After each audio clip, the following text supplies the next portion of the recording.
Hello and welcome to the AgCulture Podcast, where we cultivate tomorrow by inspiring agripreneurs and ag innovators through real-life perspectives in agriculture.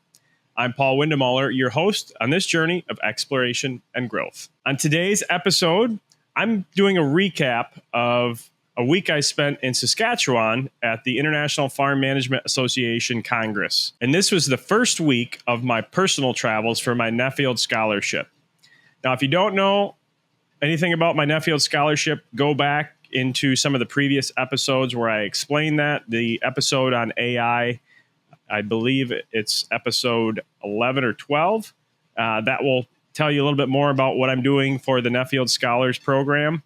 But I spent this week enjoying my time with people from all over the world. I think there was 15 different countries represented at the International Farm Management Association Congress. This was the 24th Congress. This has been going on a long time. IFMA is an organization that's been around for about 50 years, I believe. And I've been to a couple other conferences, IFMA conferences, and really enjoyed myself and enjoyed, again, getting to know people from all over the world.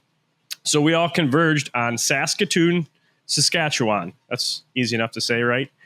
And I really enjoyed getting there this time of year, especially. So if you're listening to this and on a different time than when it came out, I believe the Congress was the second week of July. That's what it was. I think it was the 11th. Went till the 11th of July. So I really enjoyed that. We were there during a very hot time. So Saskatchewan's an interesting area. For those of you that don't know where it is, it's central Canada. It's the high plains of Canada. It was 94 degrees, roughly Fahrenheit, when we were there this week. Very warm, dry climate. They only get, on average, about 14 inches of rain there a year. And some years they'll get 7 to 9 inches, and some years they'll get up to, I believe, almost 30 inches. So it's a place of extremes, because in the winter also it will get very, very cold, up to negative 49 degrees Fahrenheit has been recorded in Saskatoon. Very open place. So there's a lot of windswept land there.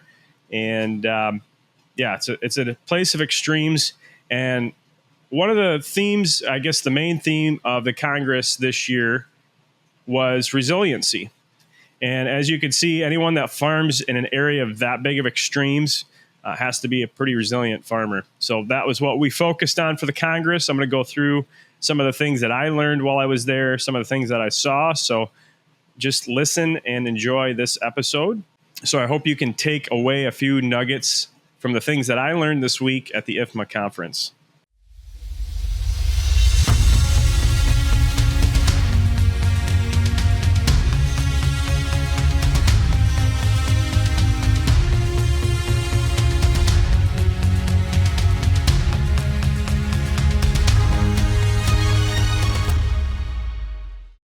To start out the conference, we met Sunday night at a heritage, really nature preserve that it was, in a really cool valley in an area north of Saskatoon. We had a chance to have dinner there, see some of the natives perform some dances that they have done historically, hoop dancing it's called. So I'll post some video of that for you to see on our social media if you want to go back and check that out. The other thing that was really neat about this park was the amount of wildlife that was around. We got to see bison. We got to see beaver and beaver dams, beaver pond with a bunch of beavers swimming in it. That was really cool to see. Also, we learned that the area bird is a mosquito. We got bit up like crazy, so that was fun. The rest of the week, we reminded us of that dinner and the night that we went around the nature preserve. That being said, I just really enjoyed seeing the wildlife that Saskatoon and Saskatchewan had to offer. One thing that really struck me was how far you could see out. I mean, you could see for miles and miles. This is the big plains area of Canada. So you can see just, it seems like an endless amount of space. But then it's got these really big cuts, and that's where this nature preserve was. So this cut went way down into a valley, and historically the native people would do buffalo drives off of that cliff there in that cut, and that's where they were able to capture the buffalo for meat and hides and things like that. And they used that area quite substantially for gathering and hunting. So if you don't know what I mean by cut, I mean it's a big valley that goes down. You're looking out across the plains. You think there's nothing there, and then you come up to the edge of a ravine, and it just goes down a long, long way.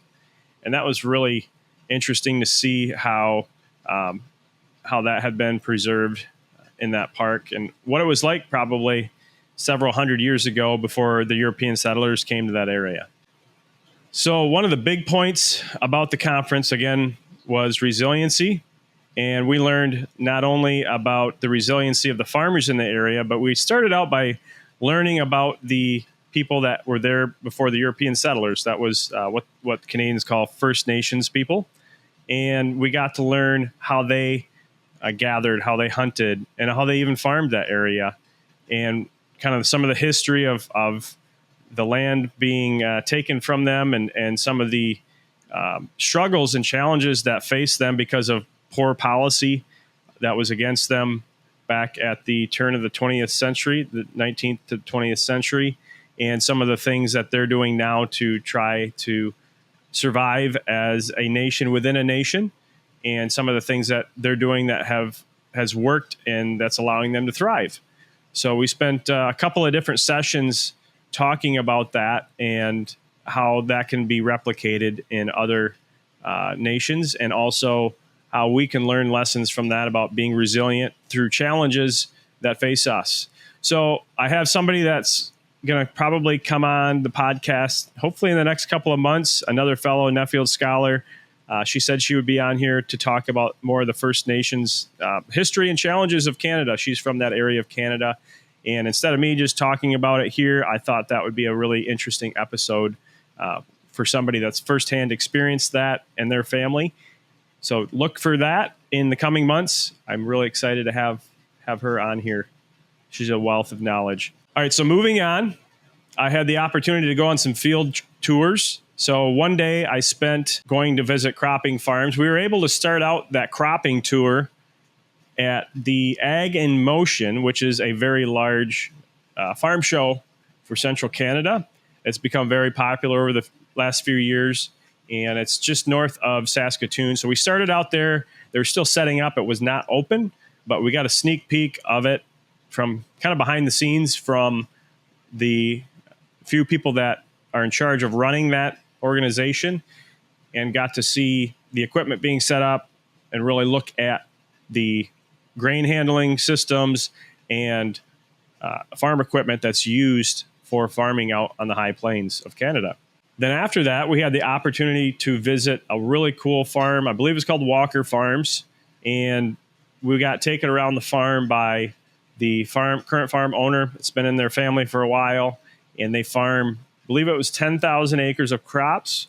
And they also use 3,000 head of cattle to help manage that land. So some of that land they had put back into permanent pasture that was not suitable for productive crop ground.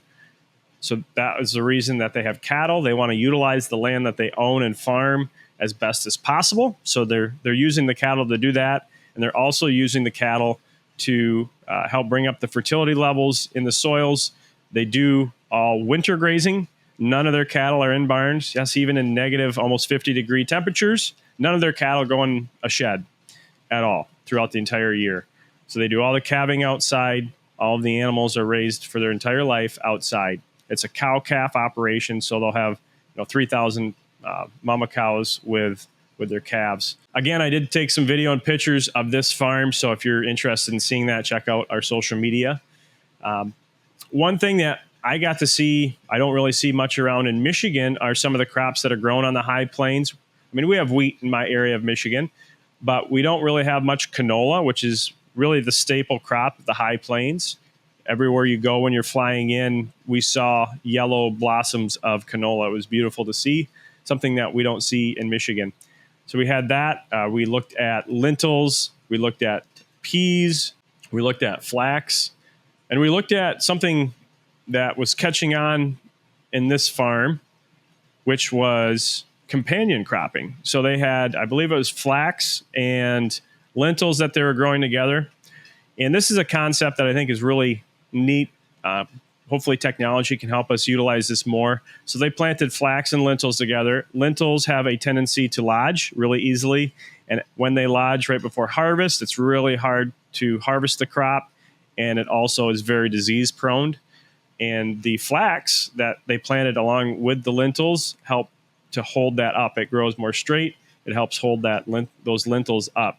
So they would harvest them together as companion crops, and then they would separate them back at the farm once they hauled the crop to the farm, and then put them in the separate bins. Now, this is something that we saw a long time ago in my area, especially with oats and alfalfa, or oats and planting new pastures to grasses. They also did that. They had oats, and they would plant to Italian ryegrass with those oats. So they would harvest off the oats, and then underneath that, once the harvest was done, the Italian ryegrass would make a nice pasture, and then they bring their cows in and harvest that pasture for the rest of the season.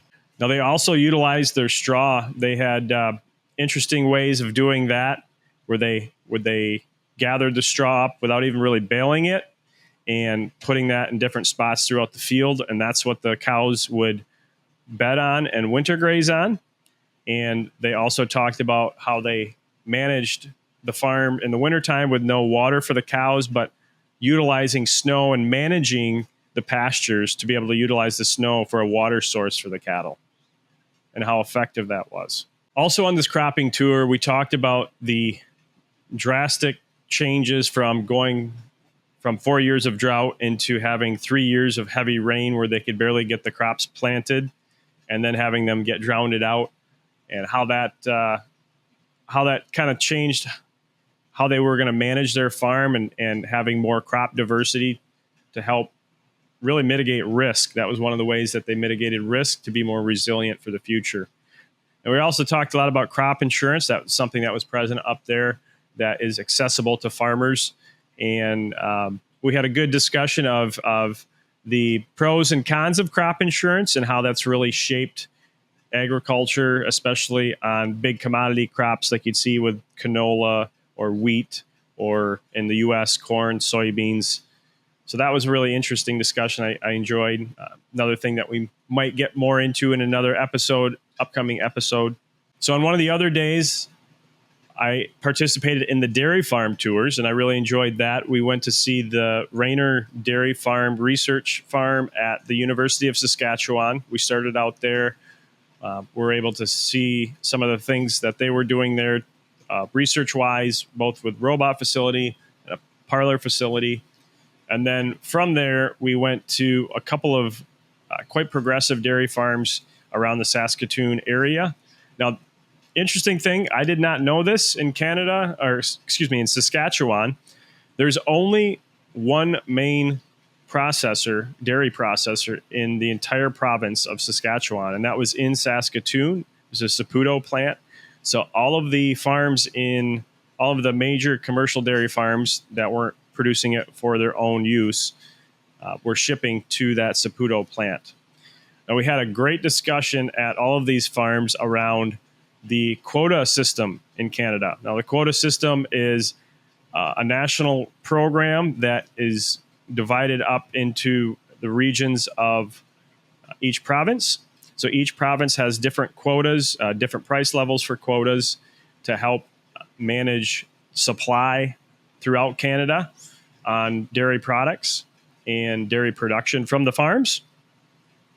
So this was a really interesting discussion. I knew some about quota. I had some back history about quota that I had learned in the past, but we had some really in-depth discussions on the pros and the cons of a national quota system and how that worked, and also how progressive dairymen that wanted to grow were able to do that in a quota system, and also how they felt maybe a little held back by it as well. We had the opportunity to go to some really first-class dairies. The first one that we went to had 2 farms. They milked about 650 cows at each farm. One of them was a brand new facility they built in the last, I think it was 8 years that they built that. And a very beautiful place. It was a rotary parlor. And they talked about the challenges and why they build the housing the way they do to manage cows through the winter. So all of their facilities are insulated, including the cow barns, the freestall barns. They were insulated and also tunnel ventilated. So in the summertime, they had good airflow through there. It was 94 degrees when we were there that day and had nice air quality and good air movement through them. So the cows were comfortable. But in the wintertime, the walls and the ceiling are insulated, and they have a whole winter ventilation system that they use to manage in the extreme cold of the Saskatoon or Saskatchewan prairie climate. So going back to the quota system, that was one thing that we really dug into again, and especially as we talked about investment per cow. So in Saskatchewan, from what I could gather, it was about 60,000 Canadian dollars for one cow's worth of quota. So you have your cow investment, you have maybe your replacement investment as well that you would have to replace that cow someday. Your facility investment, which is usually substantially more than what we're used to paying in the U.S., central part of the U.S., because of the facilities being insulated. And then they had the quota on top of that, your feed, your other infrastructure. So they were looking at somewhere in the ballpark of about $80,000 per cow of investment to get started or to expand. Now, that was something that blew me away. I know in the U.S. here, we're probably around that $10,000 mark right now. And to see how a farm was able to grow in that type of an environment through $80,000 per cow investment. Obviously, with the quota system, the prices that the farmer receives are definitely better. So the cash flow is up. So that's how they can do that. They can leverage more because their cash flow is higher. But still, at that level of investment, that was quite phenomenal and really blew me away when we got down into the numbers of investing in a dairy farm in Canada. Another thing that we talked about as we were going around to the dairy farms is the concept of breeding beef on dairy. And that's a concept that I've used at my farm for quite a while now. And that's become pretty mainstream in the U.S. dairy industry. It's also caught on up there, maybe a couple years behind where we are in the U.S. But every dairy that we went on, we saw beef on dairy calves that were an extra revenue source for the dairy farms that we visited with. That was a big part of their business, was really managing that. And they were also getting quite good amounts of money for those calves, just like we are in the U.S. right now because of the high prices of beef and the low numbers of the beef herd right now. Just really quick, I want to go through a couple of the stories that really impacted me that we heard at the conference as we were in the general sessions part of the conference, not touring, but in the breakout rooms and the general speaking sessions. One story that was really amazing, I'm hoping to have him on the podcast in the future as well when I go visit New Zealand early in 2025, was Jack Cox. He still is a sheep farmer in the southern part of New Zealand on the South Island. And he had a story talking about resilience again, really bringing in the purpose part of being resilient and having hope. And he had some really substantial health issues that set him back multiple times over his career that he had made it through. And he has a thriving business today. He farms almost 30,000 sheep in the south part of New Zealand and has a beautiful farm that he is a part of. And he had a great story about resiliency. I don't want to give too much away because I'm planning on having him on this podcast in the future. Then we had a panel session that was really impactful to me. It was 4 different farm businesses that were in and around the Saskatoon area. One of them was a large-scale cropping farm and some of the things that they were doing to continue to grow. And they had transitioned from one generation to another. So talking about that process as being resilient to be able to pass that farm on to the next generation and then make it grow. And then there's a couple other value-added type of businesses where in each scenario, the farm couples that were speaking had been, mainstream commodity cropping farms. That's how they started their career out. And were really struggling through some of those hard years where there was drought, there was hail, things that took their crops out, and that they really struggled and said, I think we need to do something different. And so they talked about their journey on how they started a completely different business. One of them is now a distillery, using their grains that they grow, downsizing the amount of land that they have, and putting that into a high-end, high-quality whiskey product, and opening a distillery and selling that all around the world now. The other one went into natural food, natural meat processing. So they decided to really focus on adding value through protein that they grew themselves in a way that consumers in the area valued, and sold it locally, had a butcher shop, and they talked about the success that was for I believe it was 20 or 25 years that they were open, and also how they decided now's the time to really switch course and do something different. So that's a part of it too, is knowing when to change course and knowing when to stick things out. I think that's a fine line, and that's a topic for another great episode in the future. This trip probably gave me about 10 different episode ideas that I hope we can dive deeper into in the future on the podcast. All right, so wrapping up, some of the big takeaways that I had from the conference were really understanding others' situations and context for the situation that they're in and what they're feeling or what they're going through before offering advice or judging them, right? So this goes to, again, talking about some of the issues that the First Nations people were experiencing and had experienced in the past. It went to talking about the farms that decided to switch course and do something different, and also the importance of just taking time to get to know people and get to know their businesses, and the importance of that in order to speak into their lives or in order to help them in the future. Another big point that I really heard a lot through the conversations that I had with people around me at the conference, as well as the speakers, was that the very best are that way because they chose to grow through adversity and to continue to adapt their business in the environment that they were in. So I think that's a really important key, is making that choice to continue to push forward. And it might not look the same as it did before, right? You might have to adapt your business in a different way, but to continue to push forward as a person and to really know what is driving you and what your purpose is and where you're going. Now, just to wrap up here, I want to just say thank you to all of the Canadians that put together the IFMA Congress 24. And if you're at all interested in being a part of IFMA or attending one of the future conferences, I believe the next one is in 2026 in Argentina. Check out IFMA Congress. Just Google that, and you should be able to find it, or look in our show notes. I'll put a link to IFMA in that. It's a great organization of people that are farm professionals, farmers, and also educators and researchers as well, bringing all of those groups of people together to have a conversation around the things that we saw at the meeting. As always, with all my Nuffield travels, I was reminded of the importance of who you choose to be around and associate yourself with.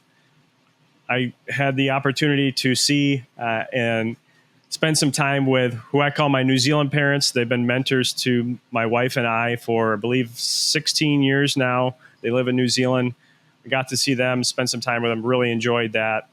Got to spend some time with a couple other Nuffield scholars and really dig into what we're doing for our travels going forward from here.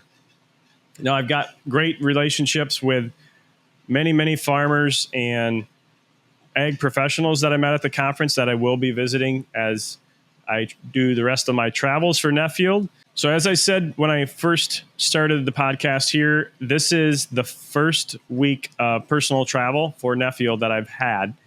So I've got a long ways to go. My next travels will be at the end of August. I will be going to Europe for about 3 or 4 weeks.